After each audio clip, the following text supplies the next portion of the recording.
చాలామంది స్టాక్ మార్కెట్లో ఇన్వెస్ట్ చేస్తుంటాం. ఎందుకంటే ఏమీ నేర్చుకోకుండా కేవలం డీమ్యాట్ అకౌంట్ ఉంటే ఒక షేర్ కొనడం అనేది చాలా ఈజీ కాబట్టి సీనియర్ సిటిజన్స్ అందరూ కూడా ఆ పని చేస్తున్నారు. అదేవిధంగా మనకి యూత్ అందరికీ కూడా రిటైర్మెంట్ ప్లానింగ్ కూడా చాలా ఇంపార్టెంట్. అంటే రిటైర్ అయిన తర్వాత మన నెలవారీ ఖర్చులకి కొంత అమౌంట్ ఇప్పటి నుంచే సేవ్ చేసి మనం వెల్త్ క్రియేట్ చేసుకోవడం అనేది ఇంపార్టెంట్. అయితే దాని మీద పూర్తి అవగాహన లేదు, దీని మీద పూర్తి అవగాహన లేకుండా మనం ర్యాండమ్గా చేసుకుంటూ పోతే మనకు ఉపయోగపడలేదు లైఫ్లో. సో ఈ రెండింటిని లింకప్ చేస్తూ అంటే రిటైర్మెంట్ ప్లానింగ్ని ఇటు స్టాక్ మార్కెట్ ఇన్వెస్టింగ్ని లింకప్ చేస్తూ ఒక మంచి స్ట్రాటజీ ఒకటి నేను చూశాను.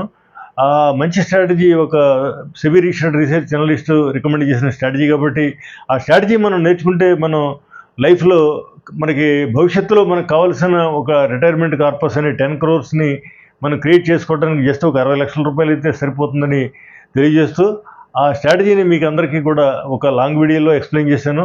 అది నా ఛానల్లోనూ ఫేస్బుక్లో కూడా ఉంది. అది చూస్తే కనుక మీకు ఆన్లైన్లో మీకు కావాల్సిన వివరాలన్నీ కూడా అందిస్తూ మీకు సపోర్ట్ చేస్తామని తెలియజేస్తూ థ్యాంక్స్ ఫర్ వాచింగ్.